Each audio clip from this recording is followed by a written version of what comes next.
بسم الله الرحمن الرحيم طاسيم تلك آيات الكتاب المبين نتلو عليك من نبأ موسى وفرعون بالحق لقوم يؤمنون إن فرعون علا في الأرض وجعل أهلها شيعا يستضعف طائفة منهم يذبح أبناءهم ويستحيي نساءهم إنه كان من المفسدين ونريد أن نمن على الذين استضعفوا في الأرض ونجعلهم أئمة ونجعلهم الوارثين ونمكن لهم في الأرض ونري فرعون وهامان وجنودهما منهم ما كانوا يحذرون وأوحينا إلى أم موسى أن أرضعيه فإذا خفت عليه فألقيه في اليم ولا تخافي ولا تحزني إنا رادوه إليك وجاعلوه من المرسلين فالتقطه آل فرعون ليكون لهم عدوا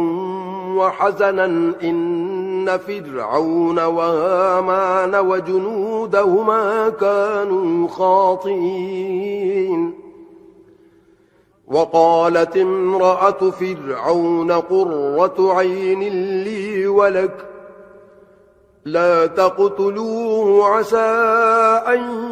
ينفعنا أو نتخذه ولدا وهم لا يشعرون وأصبح فؤاد أم موسى فارغا إن كادت لتبدي به لولا أن ربطنا على قلبها لتكون من المؤمنين وقالت لأخته قصيه فبصرت به عن جنب وهم لا يشعرون وحرمنا عليه المراضع من قبل فقالت هل أدلكم على أهل بيت يكفلونه لكم وهم له ناصحون فرددناه إلى أمه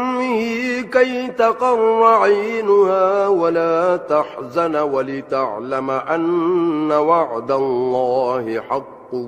ولكن أكثرهم لا يعلمون ولما بلغ أشده واستوى آتيناه حكما وعلما وكذلك نجزي المحسنين ودخل المدينة على حين غفلة من أهلها فوجد فيها رجلين يقتتلان هذا من شيعته وهذا من عدوه فاستغاثه الذي من شيعته على الذي من عدوه فوكزه موسى فقضى عليه قال هذا من عمل الشيطان إنه عدو مضل مبين قال رب إني ظلمت ظلمت نفسي فاغفر لي فغفر له إنه هو الغفور الرحيم قال رب بما أنعمت علي فلن أكون ظهيرا للمجرمين فأصبح في المدينة خائفا يترقب فإذا الذي استنصره بالأمس يستصرخه قال له موسى إنك لغوي مبين فلما أن أراد أن يبطش بالذي هو عدو لهما قال يا موسى أتريد أن تقتلني كما قتلت نفسا بالأمس إن تريد إلا أن تكون جبارا في الأرض وما تريد أن تكون من المصلحين وجاء رجل من أقصى المدينة يسعى قال يا موسى إن الملأ يأتمرون بك ليقتلوك فاخرج إني لك من الناصحين فخرج منها خائفا يترقب قال رب نجني من القوم الظالمين ولما توجه تلقاء مدين قال عسى ربي أن يهديني سواء السبيل ولما ورد ماء مدين وجد عليه أمة من الناس يسقون ووجد من دونهم امرأتين تذودان قال ما خطبكما قالتا لا نسقي حتى يصدر الرعاء وأبونا شيخ كبير فسقى لهما ثم تولى إلى الظل فقال رب إني لما أنزلت إلي من خير فقير فجاءته إحداهما تمشي على استحياء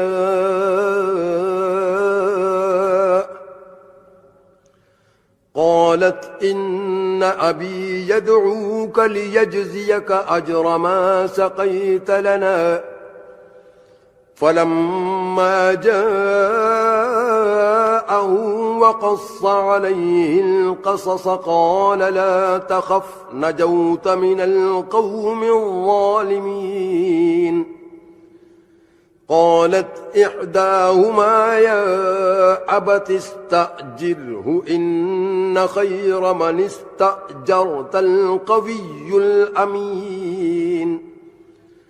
قال إني أريد أن أنكحك إحدى ابنتي هاتين على أن تأجرني 8 حجج فإن أتممت 10 فمن عندك وما أريد أن أشق عليك ستجدني إن شاء الله من الصالحين قال ذلك بيني وبينك أيما الأجلين قضيت فلا عدوان علي والله على ما نقول وكيل فلما قضى موسى الأجل وسار بأهله آنس من جانب الطور نارا قال لأهلهم كثوا إني آنست نارا لعلي آتيكم منها بخبر أو جذوة من النار لعلكم تصطلون فلما أتاها نودي من شاطئ الوادي الأيمن في البقعة المباركة من الشجرة أن يا موسى إني أنا الله رب العالمين وأن ألق عصاك فلما رآها تهتز كأنها جان ولا مدبرا ولم يعقب يا موسى أقبل ولا تخف إنك من الآمنين أسلك يدك في جيبك تخرج بيضاء من غير سوء واضمم إليك جناحك من الرهب فذلك برهانان من ربك إلى فرعون وملئه إنهم كانوا قوما فاسقين قال رب إني قتلت منهم نفسا فأخاف أن يقتلون وأخي هارون هو أفصح مني لسانا فأرسله معي يرد أن يصدقني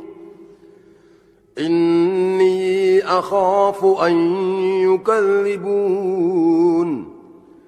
قال سنشد عضدك بأخيك ونجعل لكما سلطانا فلا يصلون إليكما بآياتنا أنتما ومن اتبعكما الغالبون فلما جاءهم موسى بآياتنا بينات قالوا ما هذا إلا سحر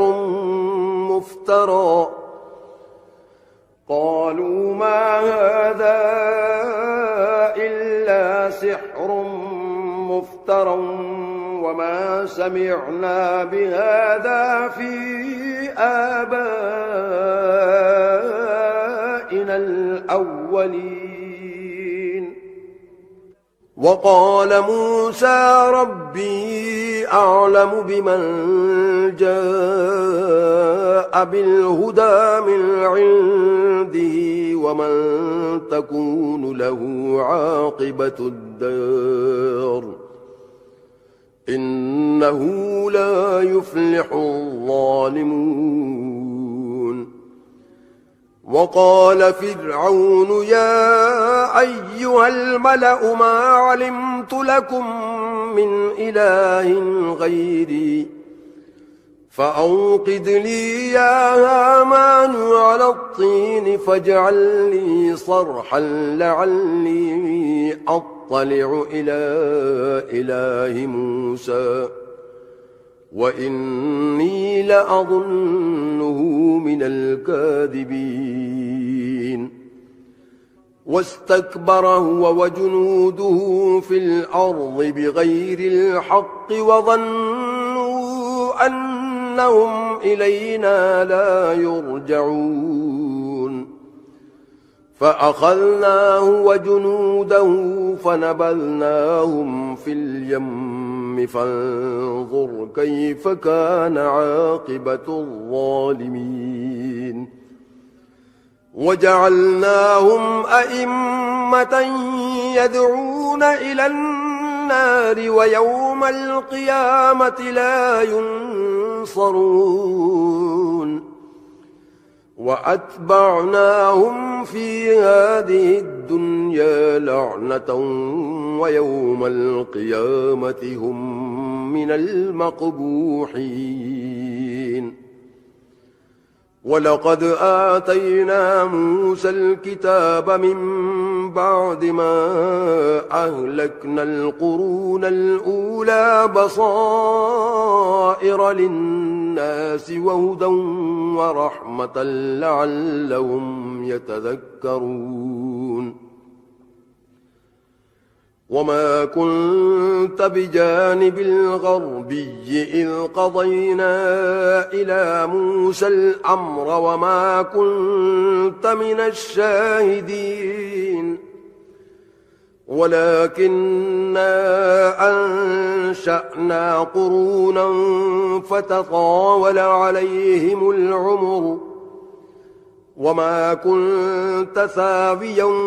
في أهل مدين تتلو عليهم آياتنا ولكننا كنا مرسلين وما كنت بجانب الطور إذ نادينا ولكن رحمة من ربك لتنذر قوما ما أتاهم من نذير من قبلك لعلهم يتذكرون ولولا أن تصيبهم مصيبة بما قدمت أيديهم فيقولوا ربنا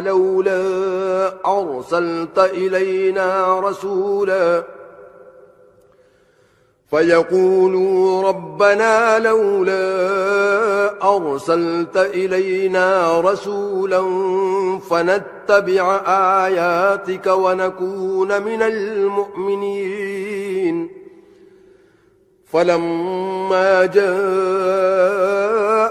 الحق من عندنا قالوا لولا أوتي مثل ما أوتي موسى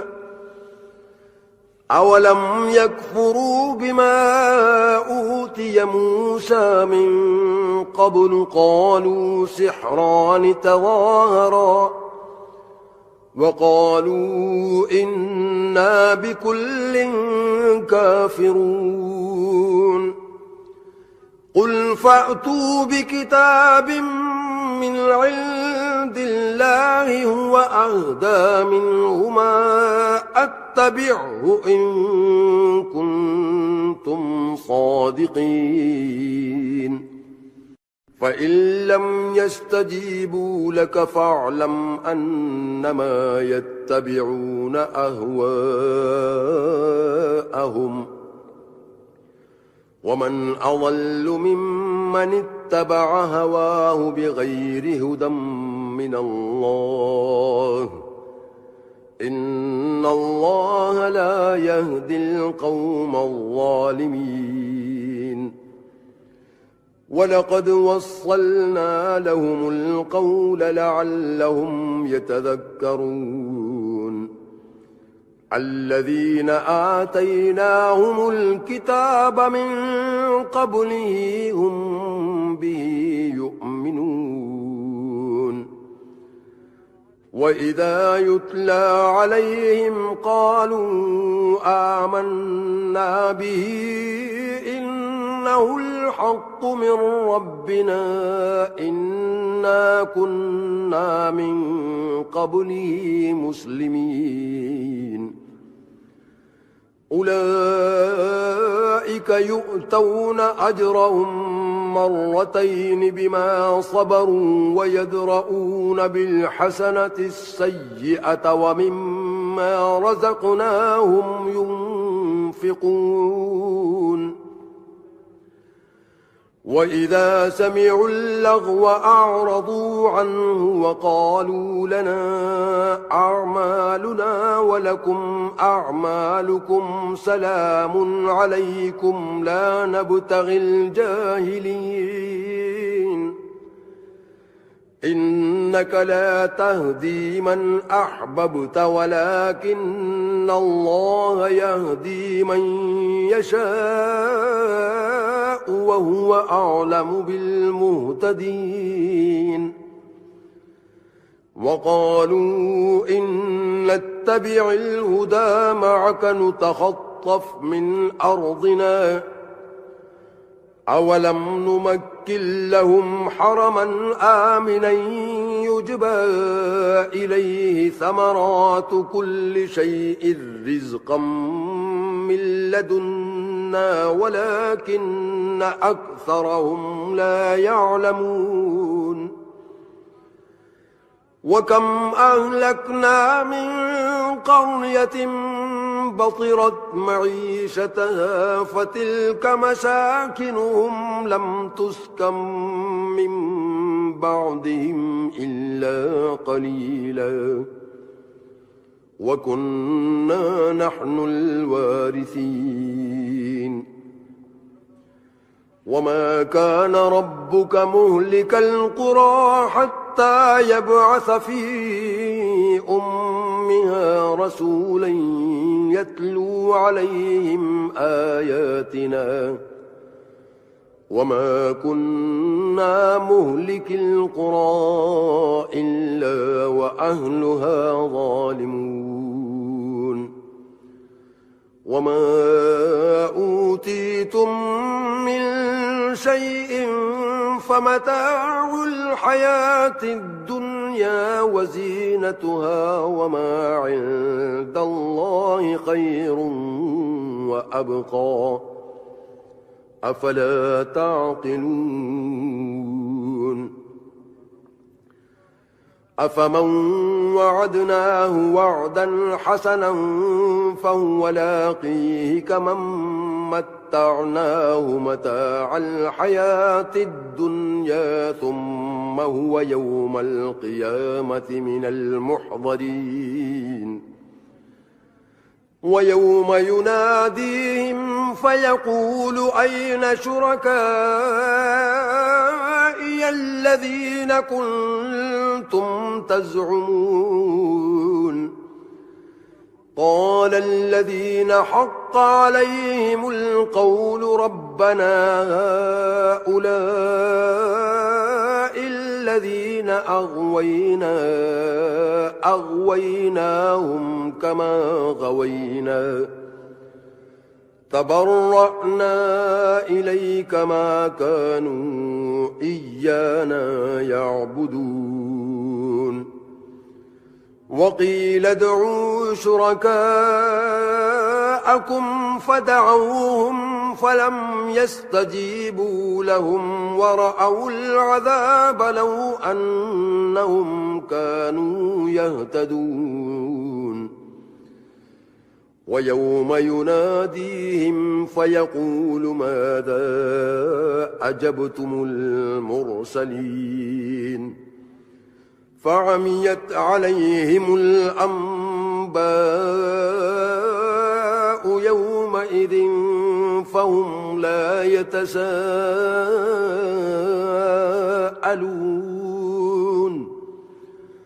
فأما من تاب وآمن وعمل صالحا فعسى أن يكون من المفلحين وربك يخلق ما يشاء ويختار ما كان لهم الخيرة سبحان الله وتعالى عما يشركون وربك يعلم ما تكن صدورهم وما يعلنون وهو الله لا إله إلا هو له الحمد في الأولى والآخرة وله الحكم وإليه ترجعون قل أرأيتم إن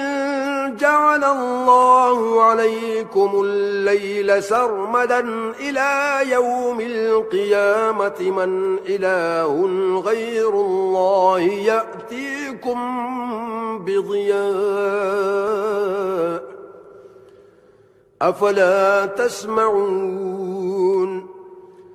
قل أرأيتم إن جعل الله عليكم النهار سرمدا إلى يوم القيامة من إله غير الله يأتيكم بليل تسكنون فيه أفلا تبصرون ومن رحمته جعل لكم الليل والنهار لتسكنوا فيه ولتبتغوا من فضله ولعلكم تشكرون ويوم يناديهم فيقول أين شركائي الذين كنتم تزعمون ونزعنا من كل أمة شهيدا فقلنا هاتوا برهانكم فعلموا أن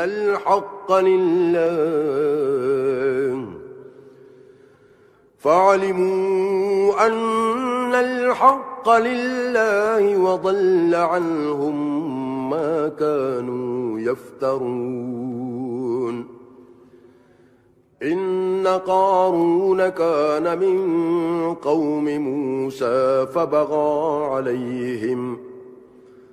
وآتيناه من الكنوز ما إن مفاتحه لتنوء بالعصبة أولي القوة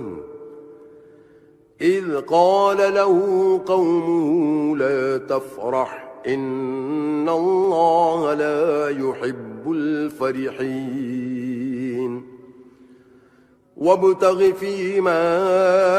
آتاك الله الدار الآخرة ولا تنس نصيبك من الدنيا وأحسن كما أحسن الله إليك ولا تبغ الفساد في الأرض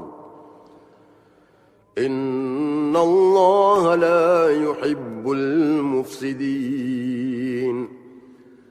قال إنما أوتيته على علم عندي أولم يعلم أن الله قد أهلك من قبله من القرون من هو أشد منه قوة وأكثر جمعا ولا يسأل عن ذنوبهم المجرمون فخرج على قومه في زينته قال الذين يريدون الحياة الدنيا يا ليت لنا مثل ما أوتي قارون إنه لذو حظ عظيم وقال الذين أوتوا العلم ويلكم ثواب الله خير لمن آمن وعمل صالحا ولا يلقاها إلا الصابرون فخسفنا به وبداره الأرض فما كان له من فئة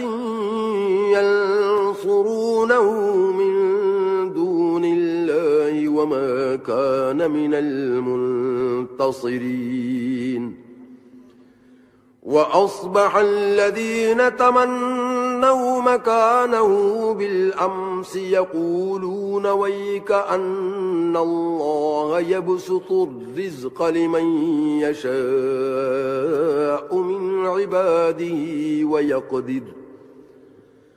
لولا أمن الله علينا لخسف بنا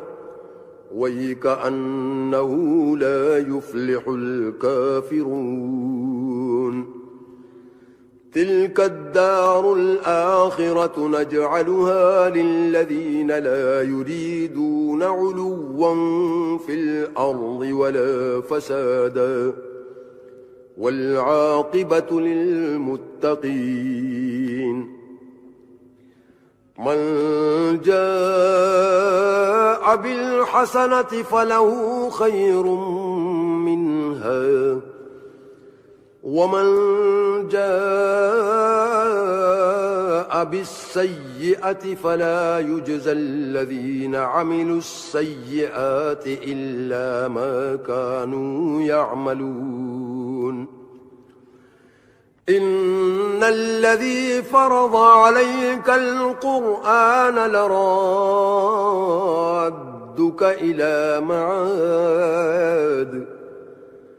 قل ربي أعلم من جاء بالهدى ومن هو في ضلال مبين وما كنت ترجو أن يلقى إليك الكتاب إلا رحمة من ربك فلا تكونن ظهيرا للكافرين ولا يصدنك عن آيات الله بعد إذ أنزلت إليك وادع إلى ربك ولا تكونن من المشركين ولا تدع مع الله إلها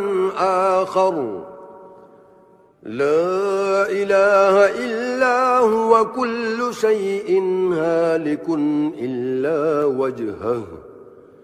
له الحكم وإليه ترجعون